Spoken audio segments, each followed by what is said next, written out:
this whole scenario of Cain slaying Abel shows us that it's possible when your heart is hurting and someone has done something to you that has hurt you or hurt one of your family members, that you can get what the Bible calls a hot heart or an angry heart.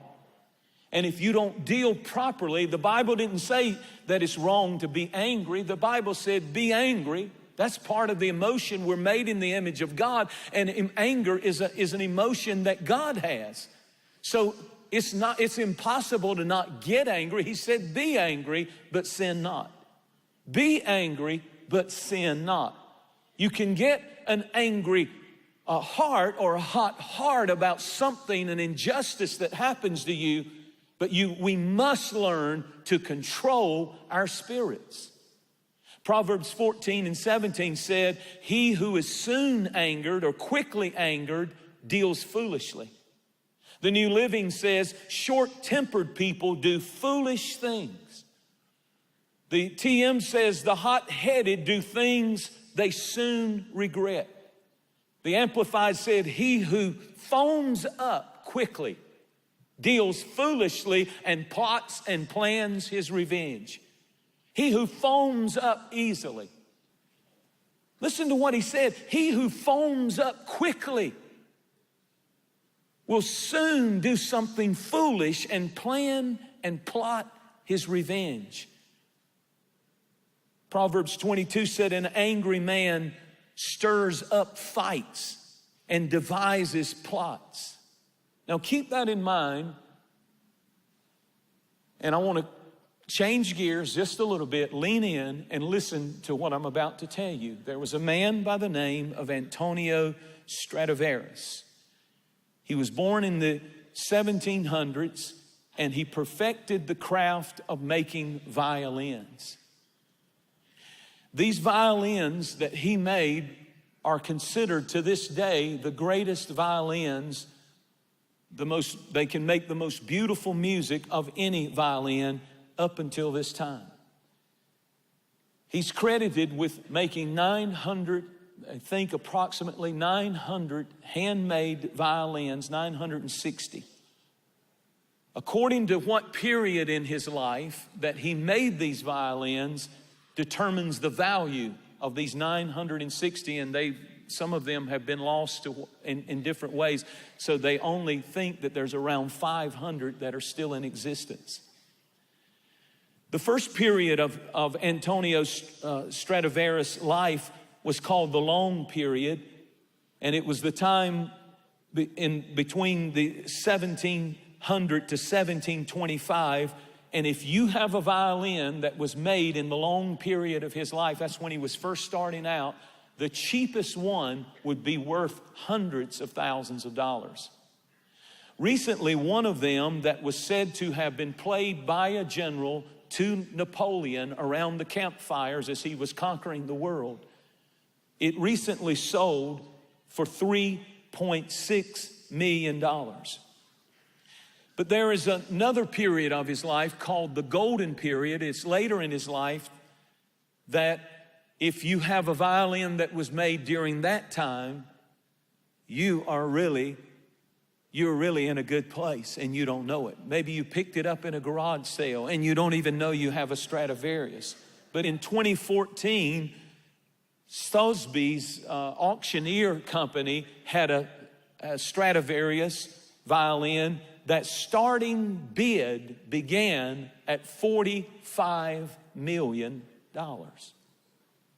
So bear that in mind. That's a pretty valuable treasure.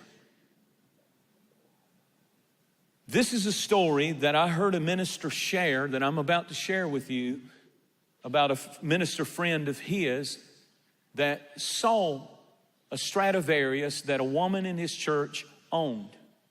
She was an elderly lady. She was wealthy, but not extremely rich. She lived just a kind of a normal life, but she was wealthy because she owned one thing, a Stradivarius violin. And she decided to downsize. She was a senior citizen, decided to downsize due to her age, and she was selling her house, and she kept calling her kids. I think they said she had 2 sons and a daughter, and they were grown now and live in the same town, and she kept calling them saying, will you please help me move? Will you please help me move? And she had some health challenges and so on, please. And they would ignore her, and they never had time for her, and they would never help her. And she even changed the date several times when they said they would, and they didn't show up. And they rarely contacted her, rarely checked in with her. And finally, she got her friend to help her pack everything, moved everything herself out into a smaller home in the country. And she had a big yard sale with all of the stuff that she could get rid of, and everything that didn't sell, because she was in the country, she had a big bonfire, and she lit the bonfire in her backyard. And then she took the cell phone and she handed it to her best friend that had helped her. And she was an elderly person. And she said, I want you to film this. True story. So the bonfire is behind her, and she's standing there with the Stradivarius violin. And they weren't sure how much this one was worth, but it was certainly worth hundreds of thousands, probably millions. And while her friend is filming her on the cell phone, she says, this is for my sons and daughters, or my sons and my daughter that would not help me and didn't seem to care much about me. She went on to say, the only thing you seem to really care about is the Stradivarius violin that I own. You never call and ask about your mother, but you often inquire about the violin. So enjoy your inheritance. And she took the Stradivarius violin and threw it into the bonfire, and then had the camera go close up as it burst into flames. The strings are popping. And can you imagine how those children felt as they're watching millions go up in smoke? Wow. Can you imagine? Now, there's a couple of morals to this story. Number one, always be sweet and helpful to your mother. Number one, always. Let's learn something today. You came to church to learn something, didn't you? Turn to somebody and say, always treat your mama right.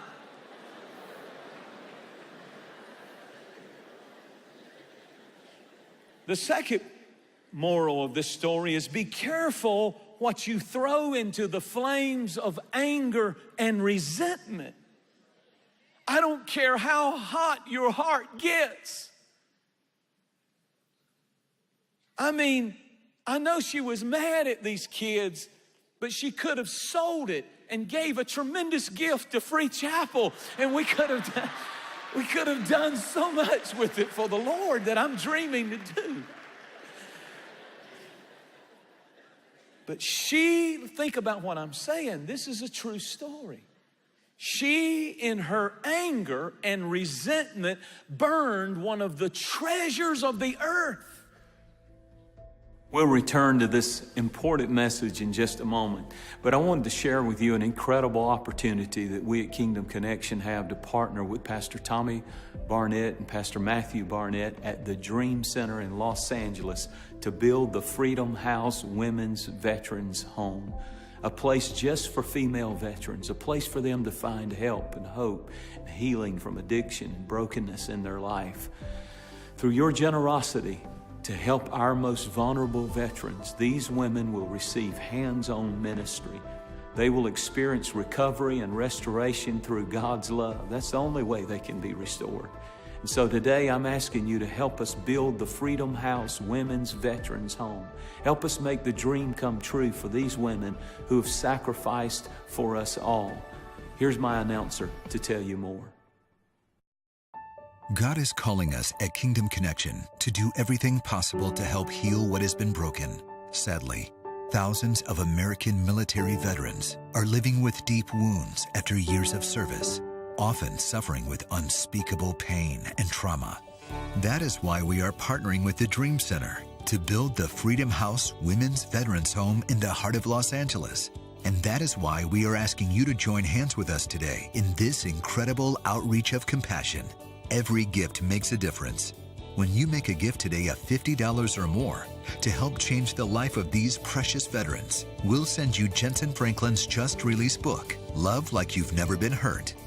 When you make a very special one-time gift of $1,000 or more, your name will be inscribed on the Wall of Honor at the Freedom House Women's Veterans Home as a lasting testimony of your love and generosity to these women who have already given so much.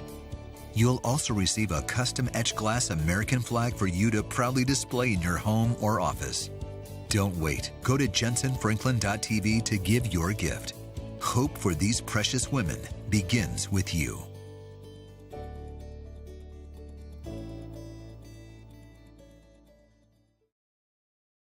Haman was filled in the book of Esther with indignation toward Mordecai. Everybody bowed down when he rode through except Mordecai. And Mordecai said, I only bow to Jehovah God. And when he would not bow, this rage, this hot anger got a hold of the heart of Haman, this evil man. And he built a gallows, a hanging place where you would hang somebody by the neck. That was your Bible said it was 75 feet tall. That's higher than that ceiling. 75 feet tall. And he built it not knowing that Mordecai was the uncle of the wife of the king. And when the king heard what he was trying to do to his own kin, he said, you're not going to do that.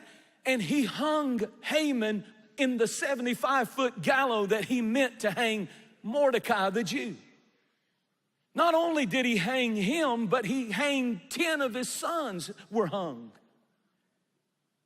What did that man do in a fit of anger? All he had to do, everybody was bowing. It was just one that wasn't bowing. Why are you getting crazy? Why are you letting anger get a hold of you? Haman, calm down. What are you doing? He was throwing the greatest treasure, his children, his family, his position, everything into the fire over anger and bitterness and resentment.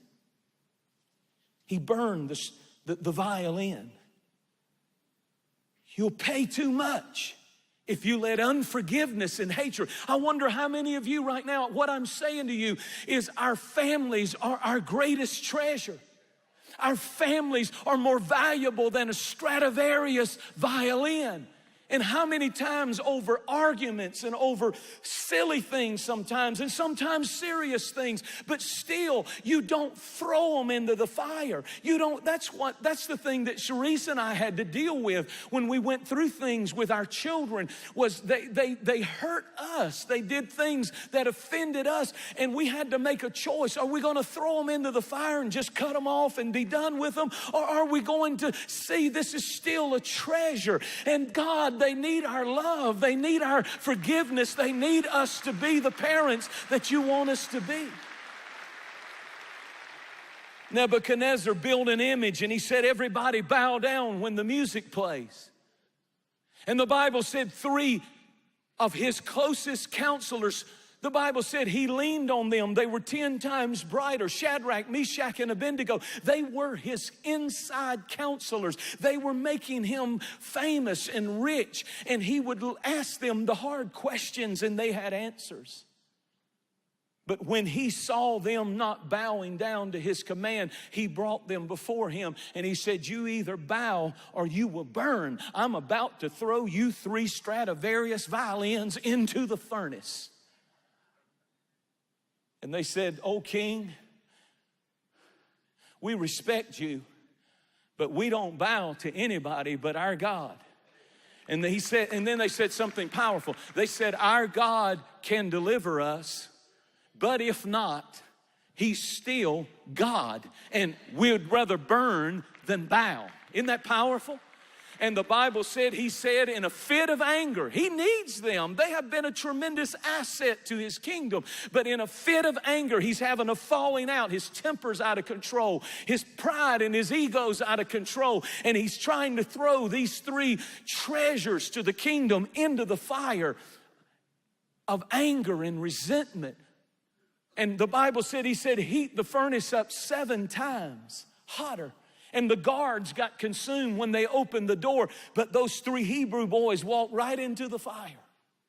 But they didn't burn. As a matter of fact, there wasn't even a singe of smoke, the smell of smoke on them. They're in there, they're in a hot place, but they're cool in a hot place. They kept their cool in the furnace. I tell you, when you are growing and maturing, it's when you can get in a furnace or a hot place, but you're the one that can keep your cool. And the Bible said they kept their cool even though they were in the furnace, and they started walking around. And the king looked in and he said, how many did we put in there? And they said, we put 3. He said, I see 4, and the 4th looks like the Son of God. Please come out of there. I'm sorry, I made a mistake. They're cool in the furnace. Turn to somebody and say, be cool in the furnace. Anybody can blow up. Anybody can cuss them out. Anybody can get in a fight. Anybody can give them as good as they send you. Anybody can go after vengeance. But wise people are cool in the furnace.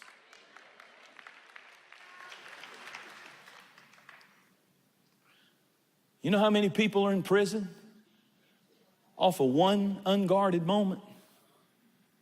You know how many people have messed their life up because in a moment's time, something happened?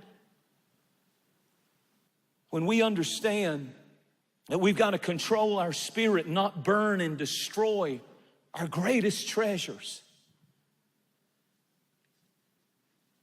I believe that as parents, sometimes we have to decide that we're going to love our children no matter what. That if they just, at some point, they're no longer in your house. They're at the age of accountability. They're 17, 18, and they can go out legally and do what they want to do. At that point, if they're going to live that life, we can just throw them in the furnace and say, I'm done with them. And that's the tendency.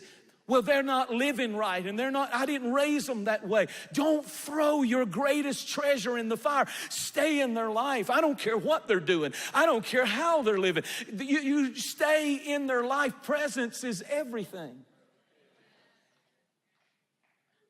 Well, I'm afraid if I stay in their life, they'll think I'm okay with what they're doing. They're going to do it anyhow. So why not stay in there and love them?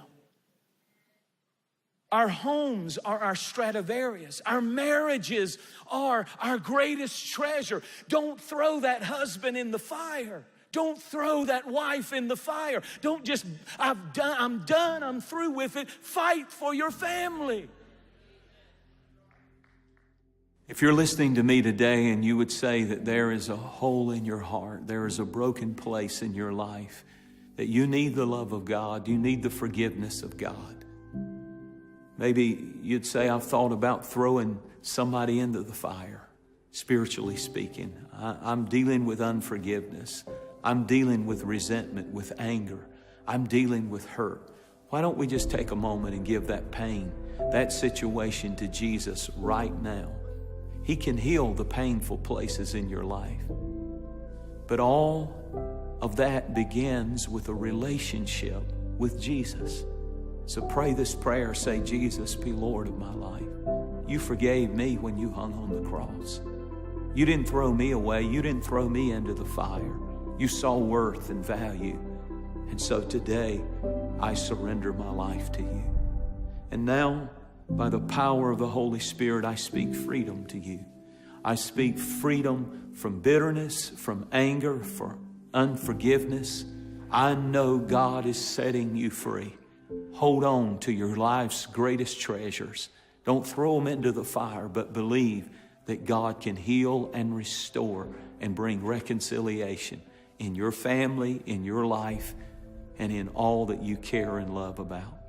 If God has done that work in your life and you need somebody to pray with you to further seal the blessing, go online right now. Visit us online or dial the number that's on screen.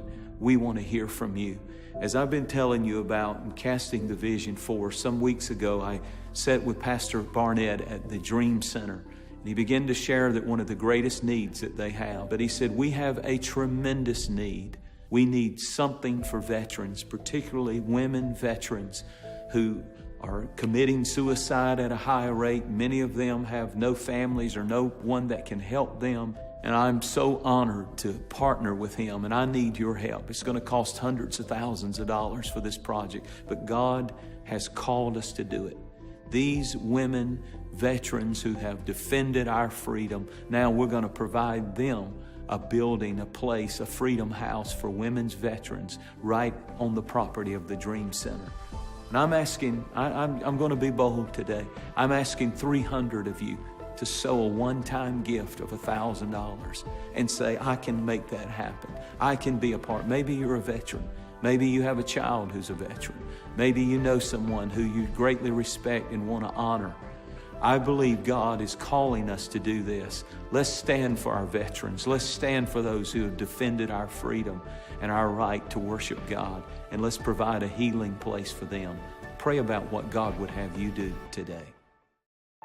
God is calling us at Kingdom Connection to do everything possible to help heal what has been broken. Sadly, thousands of American military veterans are living with deep wounds after years of service, often suffering with unspeakable pain and trauma.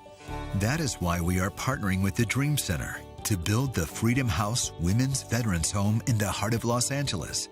And that is why we are asking you to join hands with us today in this incredible outreach of compassion. Every gift makes a difference. When you make a gift today of $50 or more to help change the life of these precious veterans, we'll send you Jentezen Franklin's just-released book, Love Like You've Never Been Hurt.